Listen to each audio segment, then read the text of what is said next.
What if everything you thought you knew about ancient African history was wrong? Sounds a bit dramatic, right? But stay with me. Imagine the shores of Africa kissed by the sun and swept by tides for millennia, hiding secrets beneath their waves, entire cities, temples, monuments, all swallowed by the sea.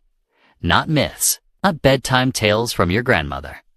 Real, physical, ruins-carved stone walls, mysterious artifacts, and structures that suggest bustling life where now there's only silence and salt water.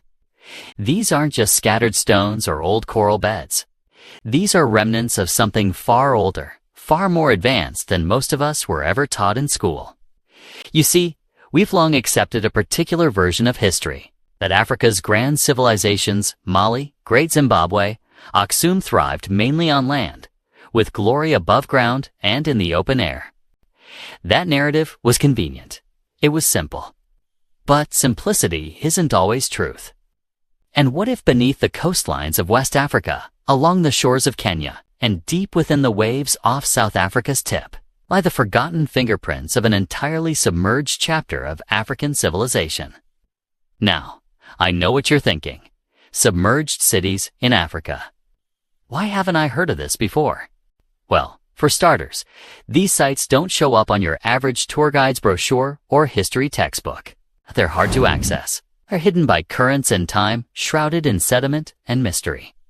And for years, they've been overlooked, dismissed, or flat out ignored. But that's beginning to change. And thank goodness for that. Because when divers, scientists, and explorers started poking around these underwater ruins, they weren't just finding scattered relics or random stones.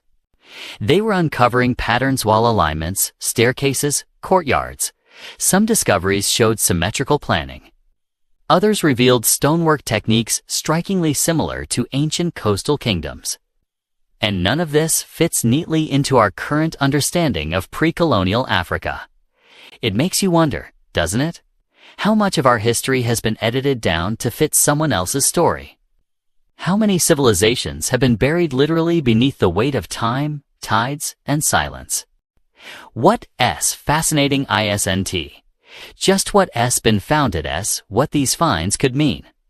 If these cities really existed, if they were once thriving hubs of trade, worship, or governance, that flips the script on everything we think we know. It suggests not only that Africa was far more interconnected and advanced than credited, but that maritime cultures played a larger role in its story than we ever imagined. Boats didn't just bring in colonizers. Long before that, African people were navigating coasts, trading across waters. And maybe building empires where now only fish swim. And perhaps the most thrilling part, we're only scratching the surface. These discoveries are whispers from the deep, just loud enough to stir curiosity, just quiet enough to drive us deeper into the mystery. Because when a city sinks, it doesn't disappear. It waits. Picture this. A diver descends into the warm azure waters just off the coast of southwestern Nigeria. At first, it's just the usual, a few fish darting about, coral clinging to stone.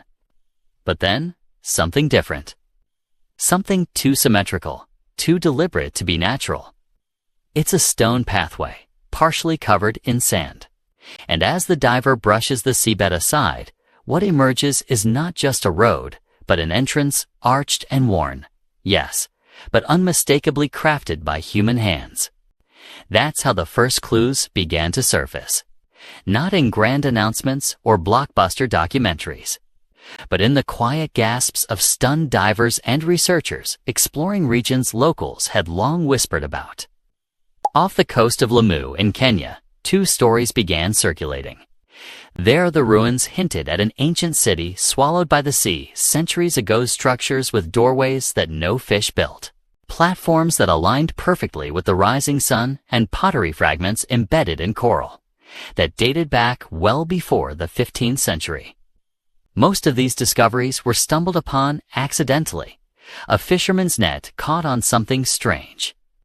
A drone scan detected sharp edges in an area thought to be barren. But soon, what was once rumor became a pattern. Along the Gulf of Guinea and the Indian Ocean rim, too many similar sites began popping up. Divers unearthed carved stones, decorative reliefs, even bronze items in places where no known settlement ever existed, at least not one on land. And that's when the real questions began. Who were these people? How did their cities end up underwater? And more importantly, why had no one been looking before? The challenges, of course, are massive. Unlike dry land archaeology, underwater exploration is expensive, slow, and full of setbacks. Equipment fails. Visibility disappears in a heartbeat. Ocean currents are unforgiving. Not to mention, nature doesn't preserve ruins gently beneath salt water. Coral colonizes everything. Erosion eats away at edges and detail. It's like trying to reconstruct a puzzle where half the pieces are missing and the rest are glued to the bottom of the ocean. But even with all that, the discoveries keep surfacing. Off South Africa's southern coast, researchers using sonar found a massive rectangular formation on the seabed, buried beneath layers of sand and silt. To the untrained eye, it looks like nothing, but measured precisely, it matches the layout of ceremonial platforms used by inland cultures more than 1,000 kilometers away. Coincidence? Maybe. But in history, coincidence rarely travels alone. Artifacts have started telling stories too.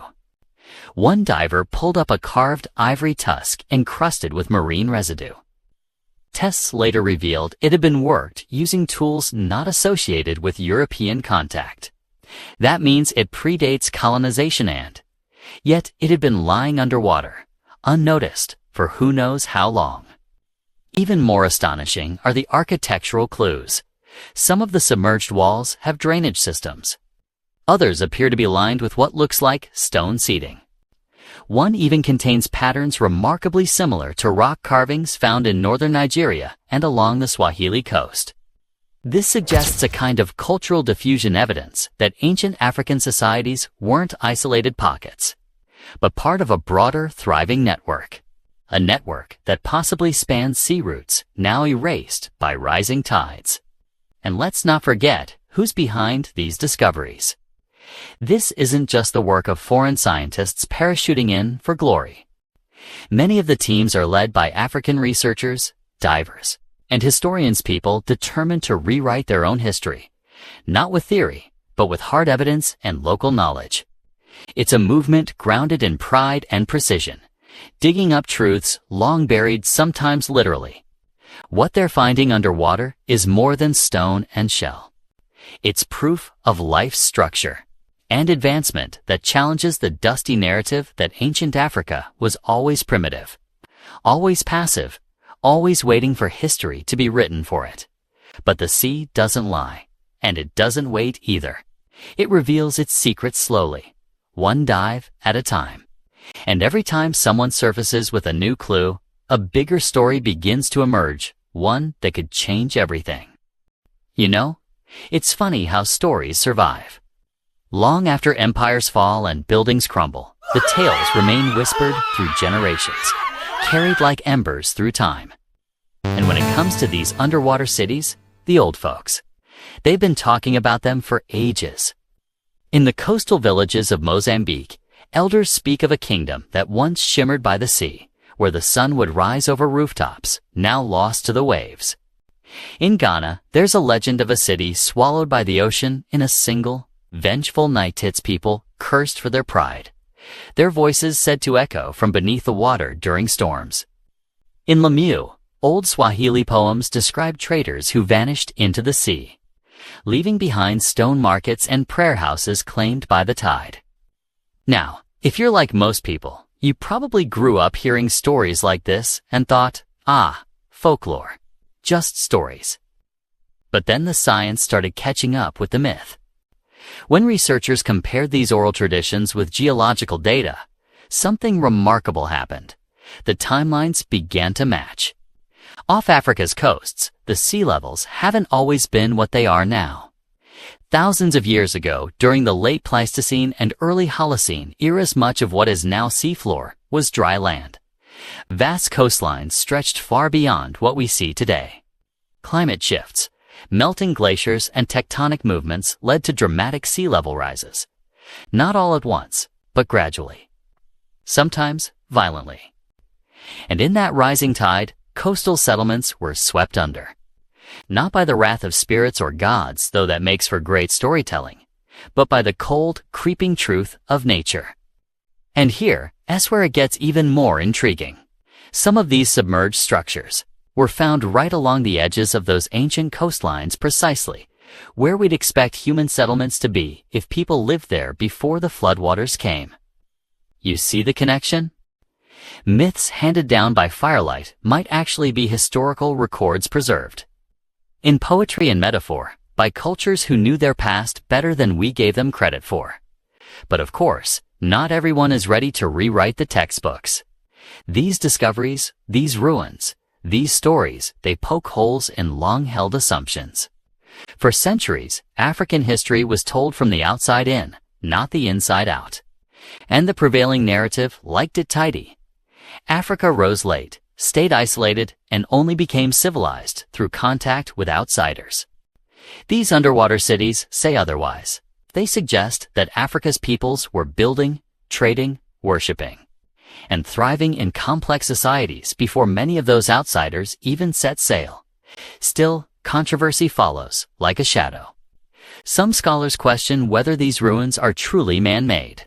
Others argue over dating techniques or demand irrefutable proof before changing the record. And to be fair, skepticism is part of science. But there's a difference between healthy doubt and willful blindness. When multiple sites across vast regions show consistent architectural features, when cultural stories align with geological shifts, when tools and art are found where textbooks say they shouldn't be, that's not coincidence. That's a call to listen differently. And maybe, just maybe, these echoes of Atlantis aren't echoes at all. Maybe Atlantis was never in Greece or on some lost European map. Maybe, like so many of the world's greatest stories, its heart lies in Africa misunderstood, renamed, and buried not just by water, but by years of disbelief. Because the truth is, we don't need legends to believe in Africa's greatness. But sometimes, those legends help point the way. And now, the past is surfacing. Literally, not in myths, but in stone, in sediment, in science.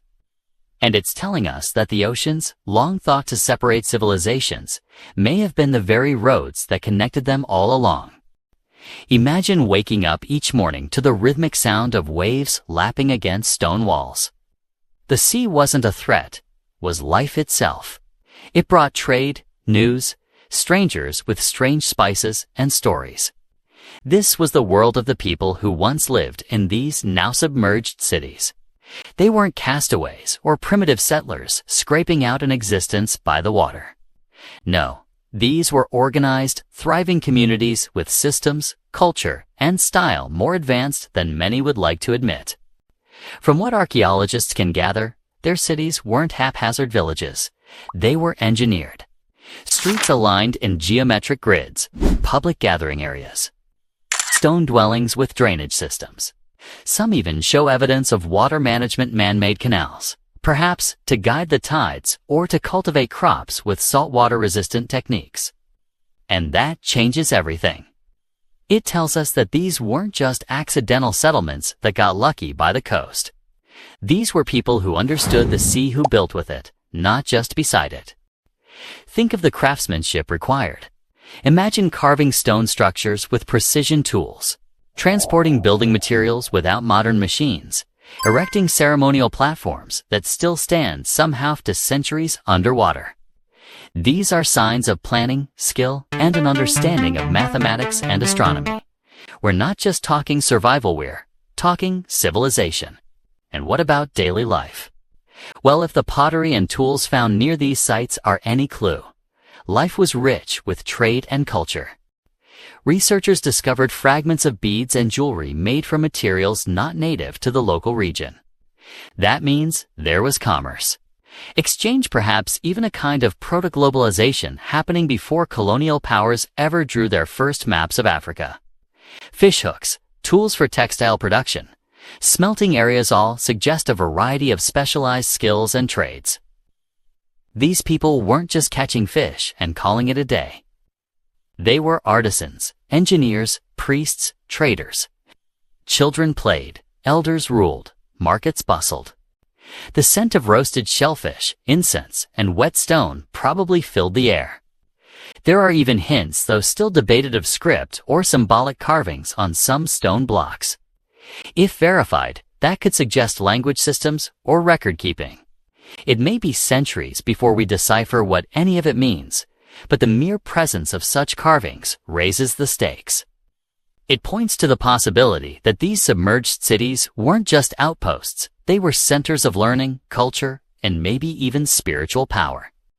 And while these cities are unique, they're not necessarily isolated from what we already know of ancient African empires. Some of the designs found echo the circular housing patterns of Great Zimbabwe. Others resemble structures along the Swahili coast, where Islamic architecture and African aesthetics blended seamlessly. That suggests movement not just of goods, but of ideas, styles, and perhaps even governance. We're talking about a continent that was buzzing with innovation, land and sea. Experts from African universities, especially in Nairobi, Lagos, and Cape Town, are now diving deeper, both figuratively and literally.